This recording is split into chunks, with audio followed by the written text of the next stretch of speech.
દેવગઢ બારિયા તાલુકાના સાતકુડા ગામે તસ્કરોએ એક બંધ મકાનને નિશાન બનાવી મકાનમાં મૂકેલ સરસામાનને હાથફેરો કરી પલાયન થઈ ગયા છે. આ ભાજપના નેતા કહેવાતા ભૂપેન્દ્ર ચૌહાણના મકાનમાં ચોરી થયો હોવાનું સામે આવ્યું છે. ભૂપેન્દ્ર ચૌહાણ અને તેમનો પરિવાર વડોદરા ખાતે કોઈ કામ અર્થે ગયો હતો અને તેનો મકાન બંધ હતો. તસ્કરોએ મકાનનો મુખ્ય દરવાજો તોડી ઘરમાં પ્રવેશ કર્યો હતો અને સોના ચાંદીના દાગીના સહિત લાખો રૂપિયાની માલમત્તા પર હાથ ફેરો કર્યો હતો. મકાન માલિકના જણાવ્યા અનુસાર 36 તોલા સોનું તેમજ 2 લાખ રૂપિયા ઉપરાંતની રોકડ રકમ પર તસ્કરો હાથ ફેરો કરીને ગયા છે. ત્યારે ભાજપના નેતાને ત્યાંથી લાખો રૂપિયાની ચોરી થઈ હોવાનું સમગ્ર પંથકમાં ચર્ચા જાગી છે.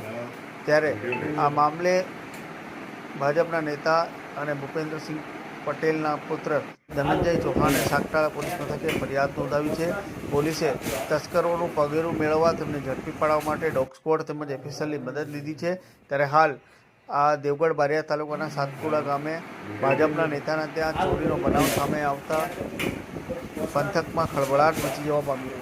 મારું નામ ધનંજય ચૌહાણ છે. સાતકુંડાનો નિવાસી છું. આ મારું ઘર છે. અહીંયા 30 તારીખે રાતના લગભગ 11-12 વાગ્યા પછી રાતના ચોરી થઈ છે અને ચોરીની જાણ અમને સવારે જ્યારે કામવાળીવાળા આવ્યા ત્યારે અમને જાણ થઈ છે. એ રાતના અમે હું અને મારા મધર ને ફાધર ત્રણેય જણ અમે બરોડા હતા.